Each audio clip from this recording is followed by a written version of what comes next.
Imagine for a second that you move into this just magnificent, sprawling, centuries-old house. Okay. And the architecture is breathtaking, Yeah. right? Like something completely outside your own era's capabilities. Yeah.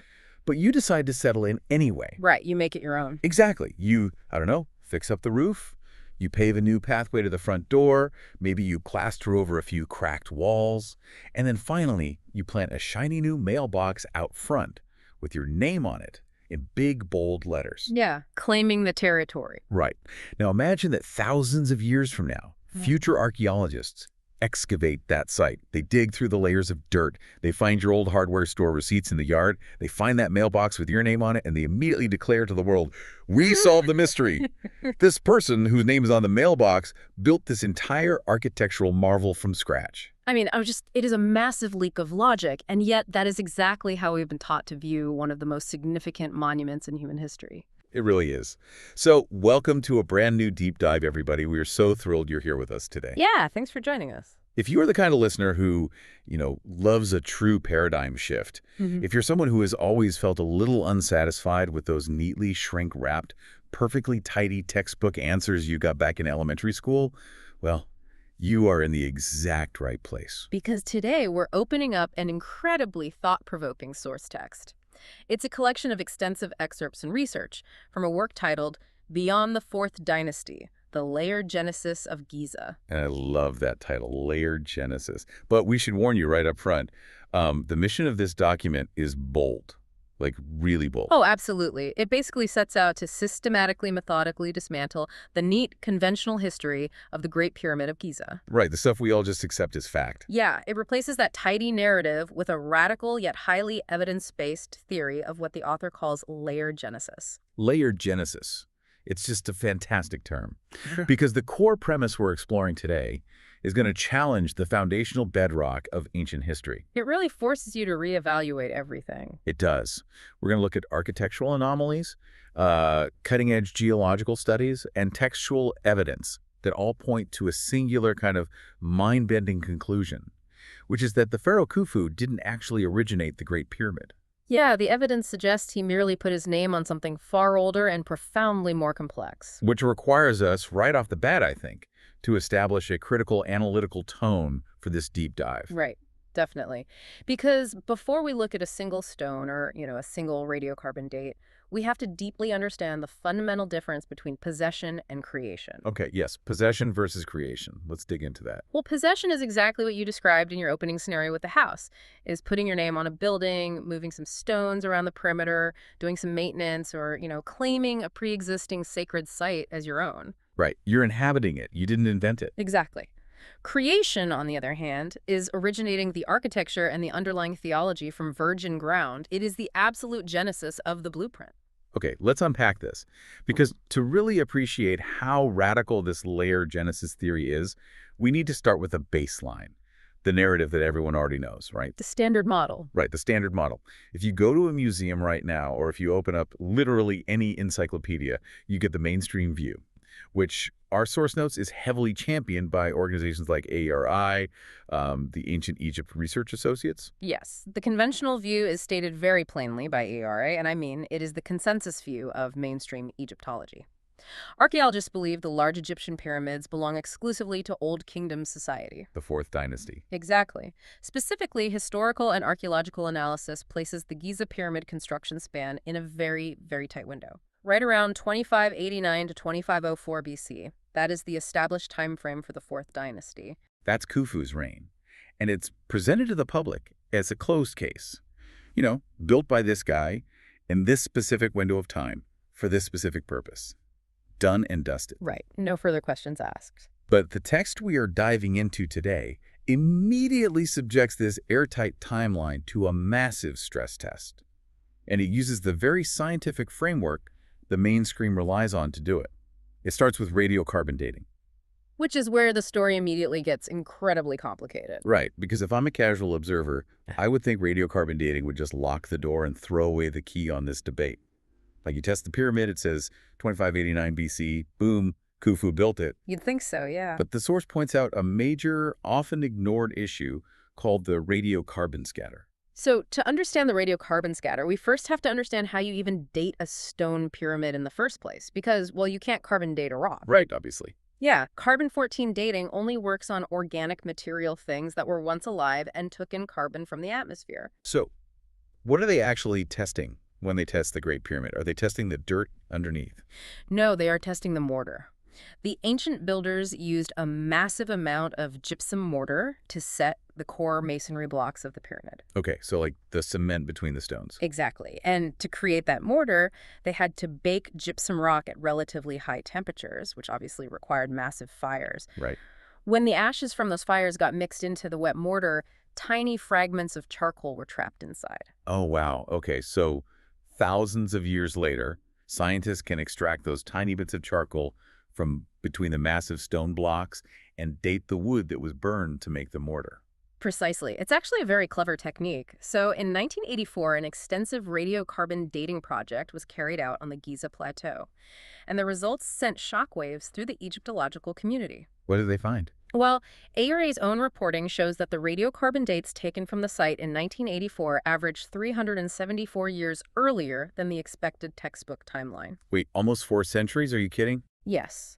If Khufu supposedly built the pyramid around 2589 BC, the organic material trapped in the mortar of the pyramid was dating back to nearly 3000 BC.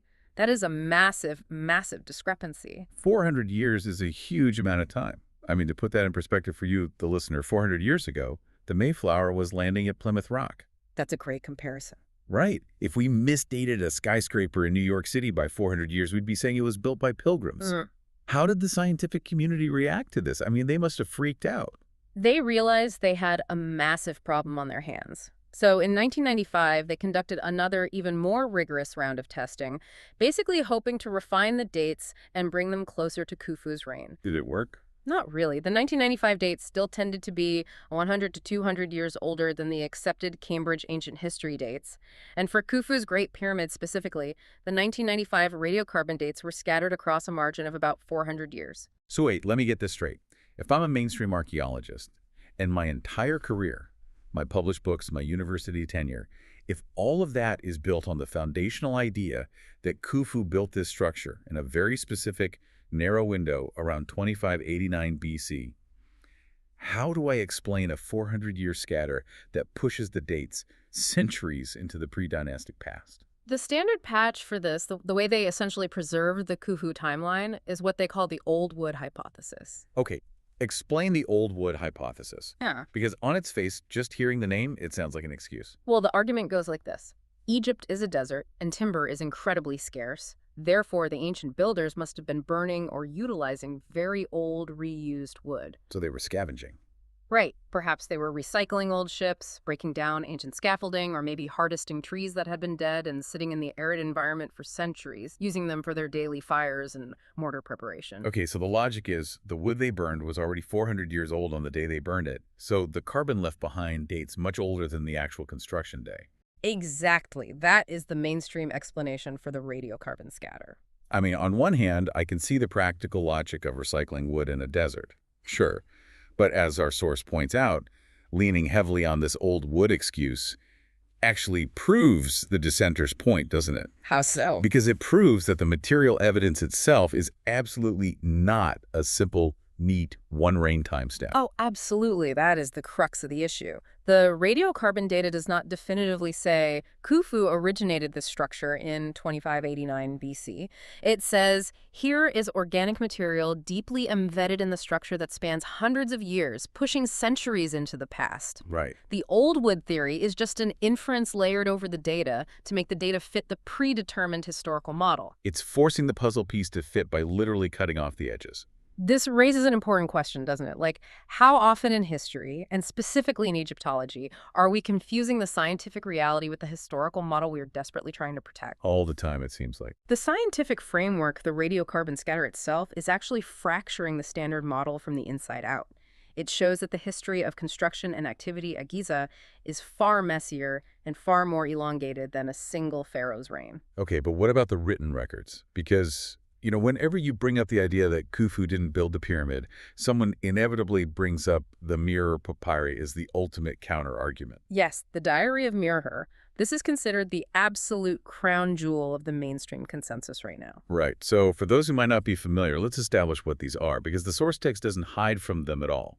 It actually tackles them head on. It does. The Mir papyri were discovered relatively recently, right? Like around 2013 in some caves along the Red Sea coast. And they're essentially ancient logbooks.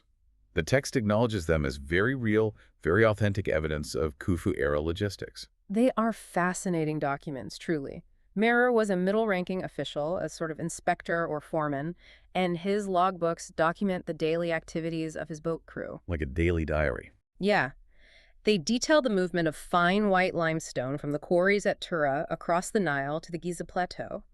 And crucially, they refer to the destination as the Horizon of Khufu, which was the ancient Egyptian name associated with the Great Pyramid. So if I'm a mainstream historian, I am holding these papyri up as the absolute smoking gun. I'm saying, look, we have the actual receipts. We have a guy named Merer living during Khufu's reign, writing down that he is moving limestone to Khufu's pyramid. Case closed. Right.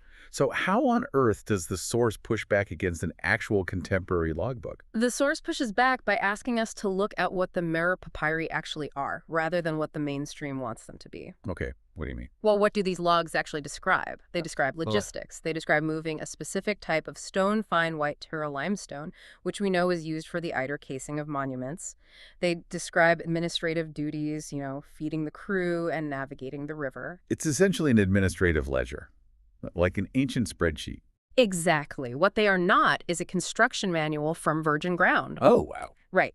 They do not contain an engineering blueprint. They do not outline the incredibly complex mathematical method used to lay the 6 million ton inner core of the pyramid. They don't detail the origin of the architectural geometry or the deep astronomical alignments of the structure. So they describe moving some stones, but they don't describe inventing the building itself. As the author points out, the Mir papyri prove a dynastic relationship.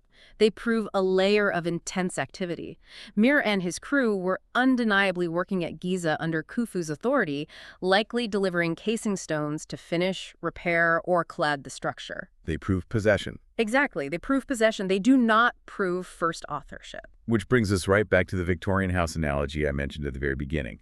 Just because you find my Home Depot receipts for new siding or new roof tiles out in the yard, it doesn't mean I poured the foundation. The Mir papyri are literally Khufu's Home Depot receipts. That is a perfect way to frame it. The source argues that this is exactly where the mainstream narrative loses the floor. It continually confuses possession with creation. Yeah. An ancient king could easily discover a pre-existing, deeply ancient sacred site, decide to finish a monument there, repair it, assign his labor force to it, dedicate rituals to it, and officially make it his horizon. Sure, why wouldn't he? Right. But that is a layer of history. It is an act of adoption, not genesis. And that concept of layering of a king claiming an older structure becomes even more apparent when you actually step inside the Great Pyramid. Absolutely. Because the conventional narrative absolutely insists, without a shadow of a doubt, that this massive structure was built for one single purpose, to be a tomb for Khufu's dead body. But the source highlights a glaring, massive issue that anyone who has ever walked inside the pyramid notices immediately. The bare interior. It is one of the most striking anomalies in all of Egyptology. The interior of the Great Pyramid, the passages, the Grand Gallery, the so-called King's Chamber is entirely bare. It's completely empty of any original decorative or religious text. There is not a single hieroglyph inscribed by the original builders on the walls of the inner chambers. No paintings, no carvings, no dedications. Entirely silent. And you have to understand how strange this is in the context of ancient Egypt. Right, because they loved writing on stuff. Exactly. The Egyptians were a culture obsessed with the afterlife, and they were obsessed with documenting it. Royal mortuary prayers, magical spells, and instructions for the soul, what we call the pyramid texts, were highly important. What were they for? They were designed to guide the deceased pharaoh through the perils of the underworld and ensure his ascension to the stars. It was essentially an instruction manual for the afterlife. But those texts aren't in Khufu's pyramid. No, they are not. In fact, inscribed pyramid texts don't actually appear in Egyptian pyramids until the end of the 5th dynasty and the beginning of the 6th dynasty, with the pyramid of the pharaoh Unas being the earliest known example. Okay, so if you go into the pyramid of Unas. If you go into the pyramid of Unas, The walls are covered floor to ceiling in intricate, beautiful hieroglyphic spells. But Khufu's pyramid, which is supposedly the greatest tomb ever built, is mathematically severe, acoustically resonant, and entirely bare. So when confronted with this massive, silent, empty stone machine, the immediate mainstream defense is always, well, it was robbed. They argue that grave robbers broke in during antiquity, stole the mummy, stole all the golden treasures, and essentially scraped the place clean. Right, that's the standard line. But honestly, I have to ask, has the concept of robbery just become an academic get-out-of-jail-free card? The source certainly argues that it has, and it systematically points out the circular reasoning deeply embedded in the robbed tomb theory. Okay, walk us through that logic loop, because it's pretty wild. The mainstream logic goes like this. We ask, why are there no burial goods, no mummy, and no primary funerary equipment in the Great Pyramid? The mainstream answer is, because the tomb was robbed in antiquity. Okay, sure. Then we ask, okay, but how do we absolutely know it was a tomb to begin with if there's no evidence of a burial? And the mainstream answers, because the burial goods that would prove it was a tomb were robbed. That is maddening. Yeah. That is a completely closed loop. You are literally inventing missing evidence to prove your initial premise. Precisely. You cannot point to later, much smaller, heavily decorated funerary pyramids from the 5th dynasty, project their purpose backward onto Khufu's massive bare walls, and then explain away the total absence of corroborating evidence in Khufu's structure by claiming a hypothetical robbery. As the author plainly states, absence cannot be turned into evidence. It's just wild.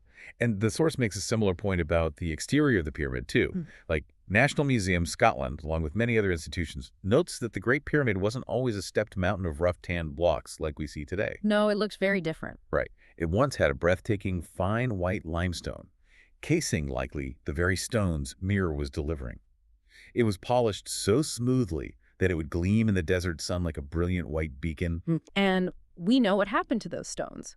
By the Middle Ages, particularly after a massive earthquake loosened them, the vast majority of those beautiful outer casing stones were stripped away and used to build mosques and fortresses in nearby Cairo. Which is a documented historical fact.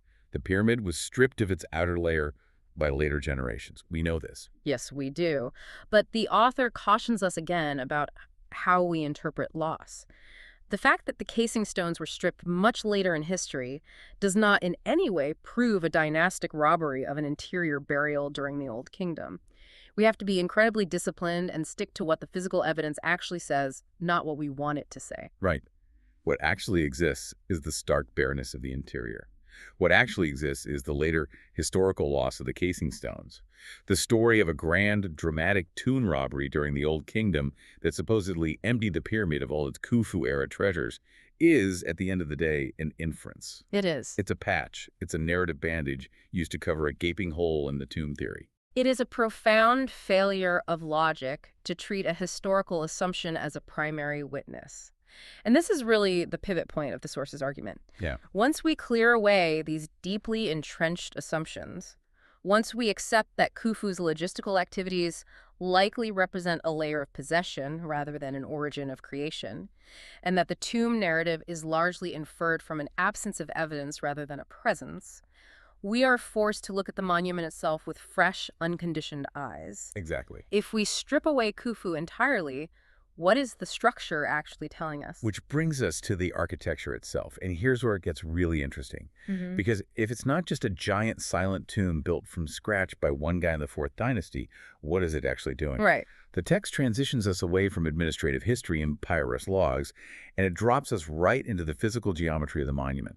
And it drops an absolute bombshell about the fundamental shape of the Great Pyramid. It is a fact that consistently stuns people when they first hear it. It stunned me. If you ask almost anyone on the street to draw the Great Pyramid, they will draw a square base with 4 flat, triangular sides meeting at a point at the top. Right. It is universally described in pop culture and general education as a 4-sided pyramid. But it's not. It is not. The source details a fascinating 2023 architectural and mathematical paper by Akio Kato, which actually builds on much older, often overlooked observations made by the pioneering 19th century Egyptologist Flinders Petrie, plus modern aerial and satellite data. The Great Pyramid of Giza is not a 4-sided structure. It is an 8-sided structure. It is a concave octagonal pyramid. Exactly. Each of the 4 main faces is not perfectly flat. Instead, they have a very slight, deliberate indentation running right down the central line from the apex to the base. Now, you can't always see this from the ground with the naked eye, right? Like, if you're standing at the base looking up, the sheer scale of the blocks makes it look flat. Right, it's very subtle from the ground. But from the air, specifically under the right lighting conditions, like during the spring and autumn equinoxes when the sun hits the faces at a grazing angle, that indentation creates a shadow that splits the four faces perfectly in half. It turns four sides into eight. It's like this massive, genius architectural Easter egg left by the original builders, hiding in plain sight for millennia. And it requires an almost incomprehensible level of engineering precision to execute a concavity of that scale over millions of blocks without the structure collapsing inward. I can't even imagine the math involved. It's staggering, but what's fascinating here is not just the physics of it, it's the meaning. In ancient times, architecture wasn't just engineering for the sake of engineering, architecture was theology. A structural shape was a language. Precisely. A standard four-sided pyramid can be easily interpreted as a standard royal monument, a simple stable mountain. But a deliberate, extremely difficult, eight-sided hidden geometric form, that introduces a completely different symbolic register into the conversation. So why is the number 8 so incredibly important here? Because it points directly to one of the oldest and most profound theological concepts in ancient Egypt, the Ogdoad. Okay, we need to dive deep into this. Explain the Ogdoad, because I feel like everyone knows about Osiris and Isis and Ra, but the Ogdoad is way more obscure and yet way more foundational.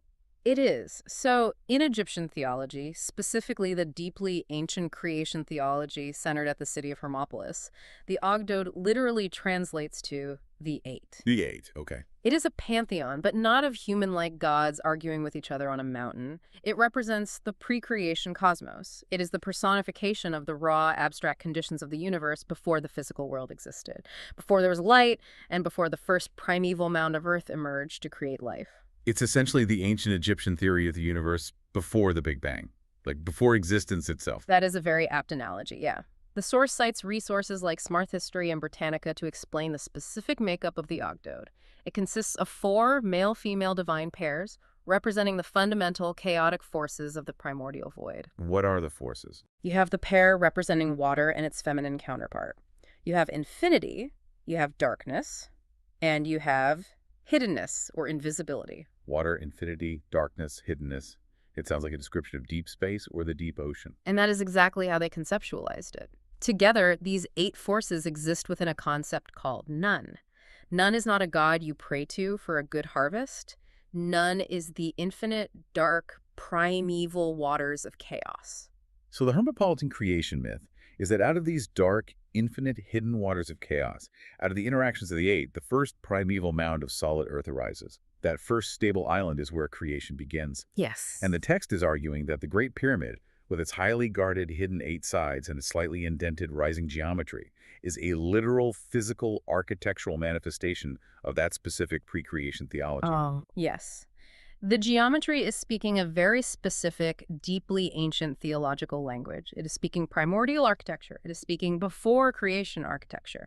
By encoding the number 8 into a mountain that rises out of the bedrock, it is functioning as an Ogdoadic monument. It is the primeval mound of none. And this is where the Khufu theory hits an absolute brick wall. Yeah. Because if this building is a giant, precise theological statement about the Ogdoad and the dawn of the universe, Khufu's personal identity doesn't fit the architecture at all. It is a complete mismatch. The source astutely points out Khufu's full name to illustrate this. His full name is actually Khnum Khufu. Which translates to what? It translates to protected by Khnum. Khnum was a very specific deity. He was a creator god, yes, but he was associated with the source of the Nile River.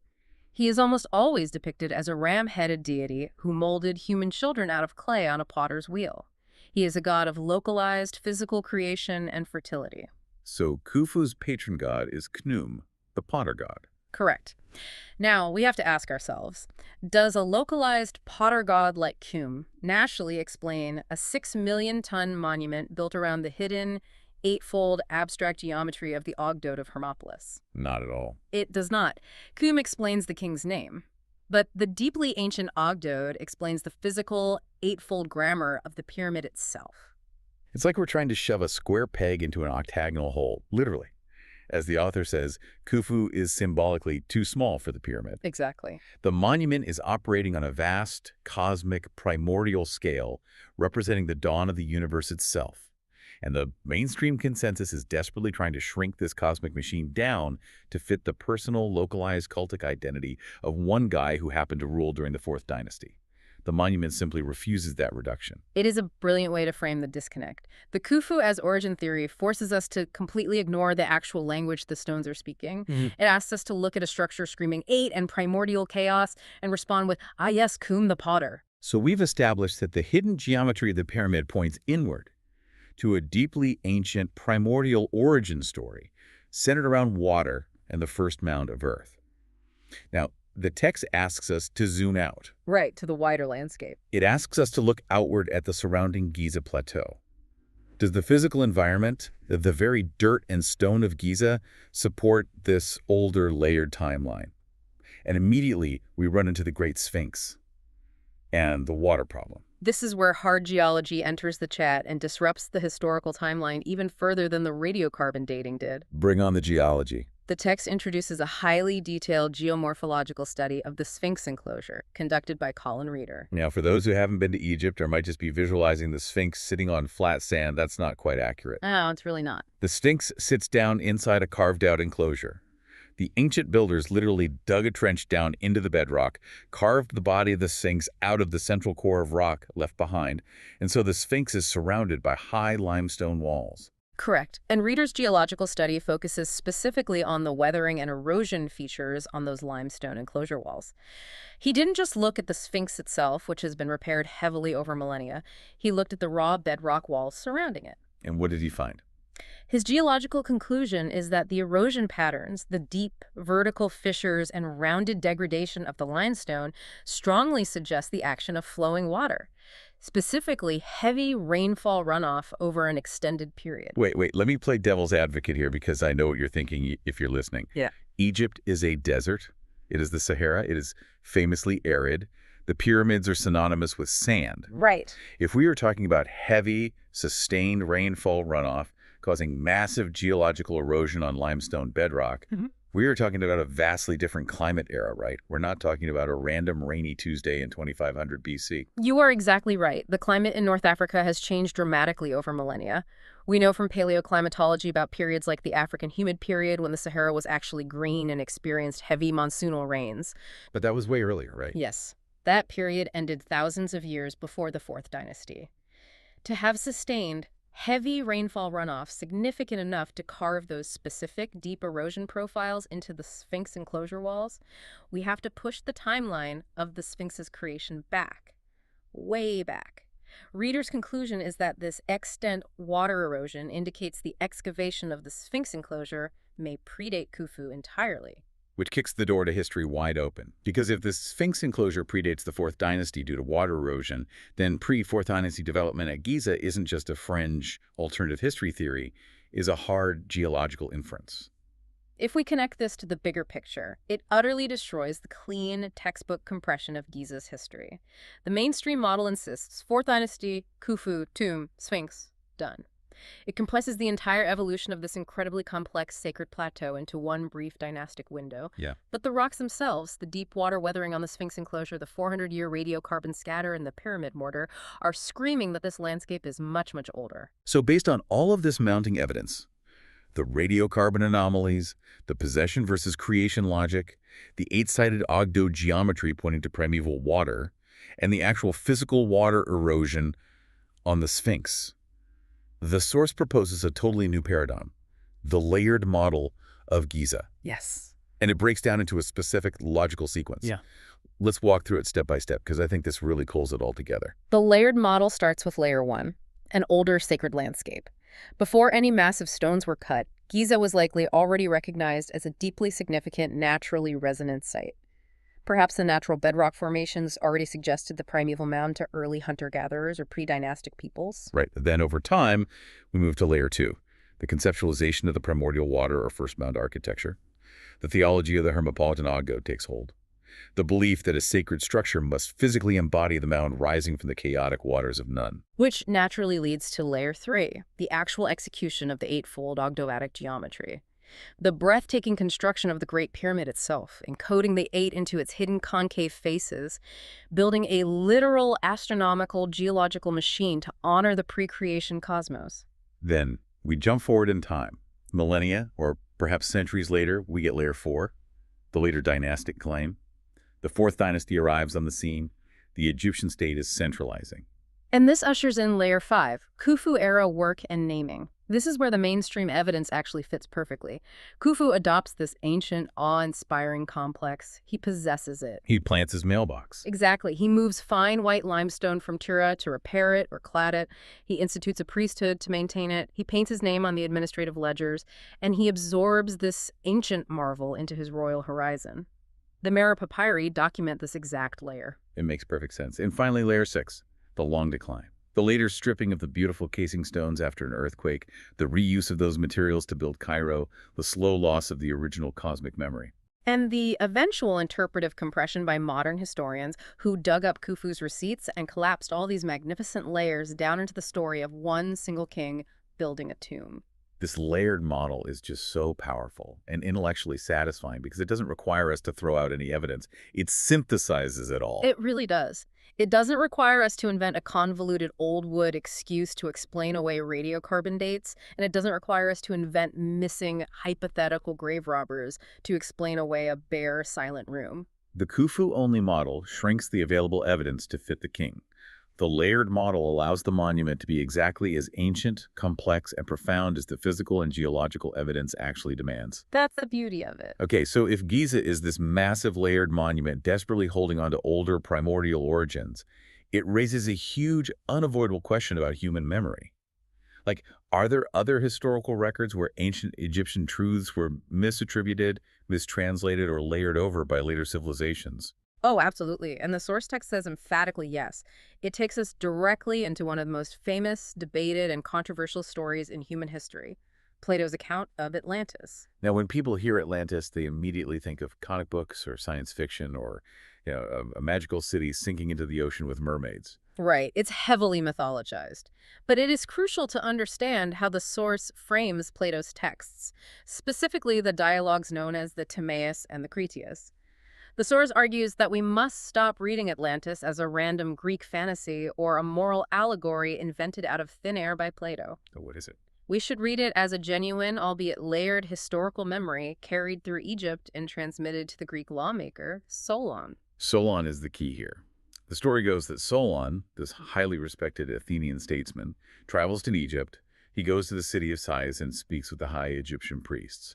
And they essentially look at him and say, "Oh, Solon, you Greeks are like children. You have no memory of the ancient world. You remember one deluge, but there were many before it." Yeah, they put him in his place. Right.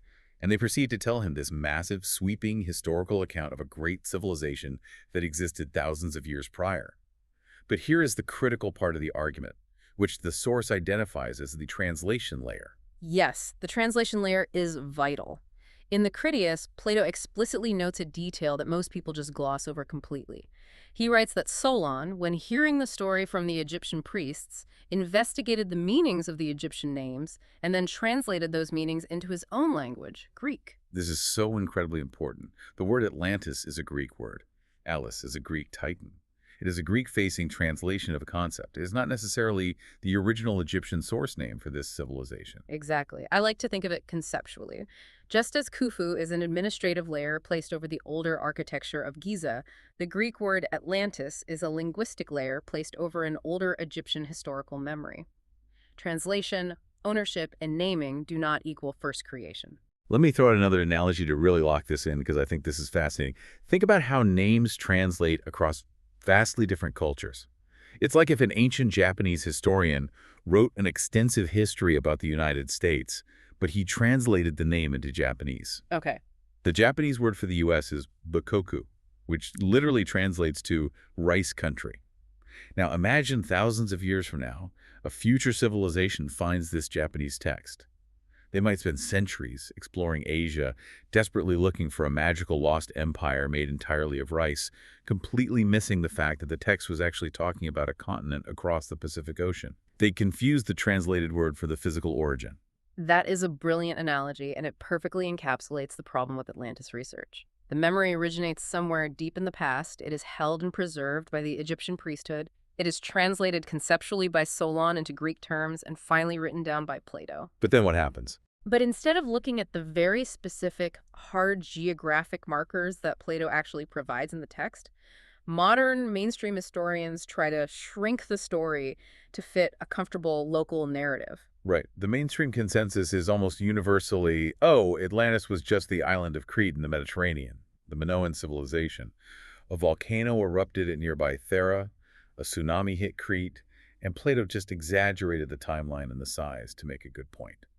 But the source systematically geographically rules out Crete using Plato's own explicit markers from the text. According to the Timaeus, the power of this civilization comes from the Atlantic Ocean. Plato writes that the island lies over against the Pillars of Heracles, which is the ancient name for the modern Strait of Gibraltar, the exit from the Mediterranean. Wow. Okay. He writes that it acts as a passage to other islands, and from those islands you can pass to the opposite continent that surrounds the true ocean. Plato is incredibly specific about his bodies of water. He explicitly contrasts the Mediterranean Sea with the ocean outside. He calls the Mediterranean a harbor with a narrow entrance. But he calls the water outside the Pillars of Heracles the true ocean. Therefore, logically and geographically, Crete cannot be the center of the argument. Crete is in the Mediterranean. It is inside the basin. It is inside the harbor. It is completely internal. It is not the outer ocean, gateway world beyond Gibraltar that the text meticulously describes. If you read the text purely geographically without trying to protect a preconceived historical model, it screams outer ocean. It points directly westward out the Gate of Gibraltar into the massive Atlantic system. So the question is, why?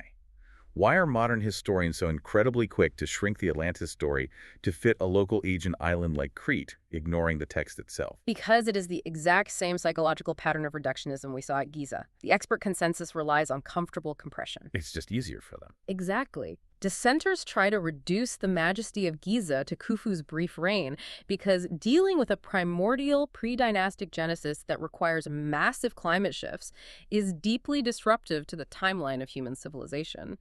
Similarly, they reduce the memory of Atlantis to a local volcanic eruption on Crete because dealing with the vast, ancient global implications of an advanced civilization existing across the Atlantic Ocean thousands of years ago is simply too uncomfortable for standard models of human development. They shrink the monument to fit the king, and they shrink the ocean to fit the harbor. That is incredibly consistent, albeit frustrating behavior from the mainstream establishment. But if we follow the breadcrumbs, if we trust the text and accept that the Egyptian transmission in Plato points west, past the Pillars of Heracles to an opposite continent, what's actually waiting on the far side of that outer ocean? The Americas. The direct Western oceanic counterweight to Europe and Africa is the American continent. And as the source heavily emphasizes, the Americas were not an empty wilderness waiting to be discovered by Europeans. Not at all. The source brings us face to face with the staggering reality of Mesoamerican civilizations. And it points out that these cultures, the Maya, the Olmec, the builders of Teotihuacan, reached extraordinary heights in astronomy, advanced mathematics, incredibly precise calendar making, complex hieroglyphic writing, and most importantly for the context of our deep dive, monumental temple pyramids. The specific architectural example the text highlights to draw this connection is the Pyramid of the Sun at the ancient city of Teotihuacan in central Mexico. In terms of sheer scale and the perimeter of its base, it directly rivals the Great Pyramid of Khufu at Giza. Two massive, world-class, breathtaking stone pyramids sitting on completely opposite sides of the ocean. Now, whenever anyone points this out, whenever we see pyramids in two entirely different places like Egypt and Mexico, we are immediately told by standard archaeology that it's just a coincidence. It's dismissed with a concept called independent convergence, Often referred to as the stable triangle theory. Right. Now, I want to be fair and validate the physics of this for a moment. The stable triangle theory basically says that if you are an ancient culture and you want to build a really, really tall building out of stone, gravity dictates your choices. Of course. A wide, heavy base that tapers to a pointy top is simply the easiest, most structurally sound way to stack millions of rocks without the whole thing collapsing and falling over on you. It's just engineering physics. Gravity works the same in Mexico as it does in Egypt, therefore independent convergence. Oh. But Does that purely structural explanation really explain everything we are seeing? The source pushes back incredibly hard on that lazy dismissal. It readily acknowledges that convergence explains structural stability. Yes, a pyramid is a stable way to build. Nobody is debating gravity here. Right. But the stable triangle theory completely fails to explain the identical sacred recurrence and the exact same cosmology that is intensely attached to these structures in both hemispheres. Let's talk about that sacred recurrence, what the text beautifully calls the heaven-earth grammar. Because it's not just that they both figured out how to build big triangles, it's why they built them and how they ritually used them. In both Egypt and Mesoamerica, these pyramids were not just trivial feats of engineering or giant tombstones. They represented the concept of the artificial mountain. They were the axis mundi, the world pillar. They provided a stable ascent, a literal physical meeting place where the divine cosmos and the earthly kingdom interacted. And the religions driving these structures were deeply astral. The source notes that Mesoamerican religion heavily emphasized the movements of the sun, the moon, and the planet Venus. Their priest astronomers made extraordinarily detailed observations of the night sky, and they built elaborate time counts and interlocking calendrical rounds based on those exact celestial movements. The pyramids were instruments of this astronomy. Which means the civilizations of the Americas don't just give us big stone buildings that happen to vaguely look like Egyptian buildings. They give us massive pyramid temple architecture that is inextricably tied to precise astronomy, deep calendrical cycles, ritual resurrection, sacred kingship, and the maintenance of cosmic order. Which is precisely the exact same comparative field in which Giza belongs. The Great Pyramid is not a dumb pile of rocks. It is aligned to true north with mind-boggling fraction of a degree precision. It has internal shafts pointing to specific star systems like Orion and Sirius. It flashes the equinox with its eight-sided geometry. It is an astronomical cosmological machine. So you have astronomical mountain machine in Egypt and astronomical mountain machines in Mexico. And this is where we must be very careful with our claims, just as the source text is. The argument here is not Egypt built America. That is a common sensationalist misunderstanding that mainstream archaeologists love to attack to discredit the entire field of comparative study. Right, nobody's saying Khufu hopped on a reed boat and sailed to Mexico to build Teotihuacan. Exactly. The stronger, much more profound, and much more challenging claim is that both of these civilizations, developing on completely opposite sides of the Atlantic Ocean, belong to a massive underlying comparative field of shared human memory and sacred recurrence. They are speaking the exact same cosmological language. When you look closely at the stable triangle theory, that it's just an easy way to stack rocks, that physics explanation entirely fails to explain why both sides of the ocean tied these rocks to extreme solar calendars, to the concept of the soul's resurrection, to the primeval mind of creation, and to advanced astronomy, doesn't it? Gravity doesn't invent religion. It does not. The standard dissenter's answer is simply too small. It explains the physics of the stones, but it entirely ignores the soul of the architecture. The question is not whether pyramids exist in multiple places. They obviously do. The real question is why the exact same deep, profound heaven-earth grammar keeps resolving into this highly specific mountain geometry across geographically separated civilizations. It's as if they were both drawing from the exact same underlying blueprint. An older, shared human heritage that understood how to build a stone machine to connect Earth to heaven. That deeply shared heritage is exactly what the layered model of Giza, the water weathering on the Sphinx, and the translated Egyptian memory of the Atlantis story all point toward. A deeper antiquity that violently predates the tidy little boxes of our dynastic history. We have covered an incredible amount of ground today. We started by looking at the hard science, the radiocarbon scatter that pushes Giza centuries into the past, and the complete logical failure of the circular robbed tomb theory to explain Khufu's total ownership of the pyramid. We explored the hidden eight-sided concave geometry of the Great Pyramid and analyzed how that math points directly to the primordial Ogdod theology of Hermopolis, a cosmic theology that absolutely does not match Khufu's localized personal identity. We looked at Colin Reeder's geological analysis of the weathering of the Sphinx enclosure, which strongly suggests flowing rainfall runoff, pushing the genesis of the Giza Plateau far back into a completely different, much wetter climate era. We navigated the translation layer of Plato's Atlantis, recognizing it not as an invented Greek myth, but as a translated Egyptian memory pointing westward, explicitly past the Pillars of Heracles to an opposite continent. And finally, we arrived at that opposite continent, the Americas, to find a shared global grammar of astronomical calendrical pyramids that completely defy the lazy, reductive excuse of mere structural coincidence. The prosecution's final word from the source text is ultimately damning for the mainstream consensus. The Khufu Fourth Dynasty explanation is simply not large enough to carry the total weight of the global evidence. It perfectly explains a layer of later dynastic attachment, but it completely fails to explain the origin. The case of the Great Pyramid is not closed. It has barely been opened, which leaves us with a massive, lingering question to end on. If the ancient world from Egypt to Mexico shared this deeply profound heaven-earth grammar, a mindset where massive architecture was literally a machine designed to connect humanity with the cosmos, to track the sacred cycles of time and to honor the divine, what does our modern architecture say about us? It is a very sobering thought. We still build massive towers. We still exert tremendous energy to reach for the sky. We build these soaring, beautiful glass skyscrapers in New York, London, Tokyo, but they aren't artificial mountains built for cosmology or astronomy. They aren't tracking the equinox. They're built for commerce. They're monuments to corporations, to hedge funds, and to capital. Have we completely lost the primordial instruction manual that our ancestors across the globe seem to share? It seems we may have traded the cosmos for the spreadsheet. We can build higher than ever before with steel and glass, but perhaps spiritually and cosmologically we're reaching for much less. It really makes you look at a city skyline differently. Just like this deep dive makes you look at a standard history textbook differently. We love when a topic takes that historical X-ray machine, shatters it, and forces us to look into the muddy, complex waters of our own human past with fresh, questioning eyes. Keep questioning the layers. Keep looking for the hidden geometry in the world around you. We'll see you on the next deep dive.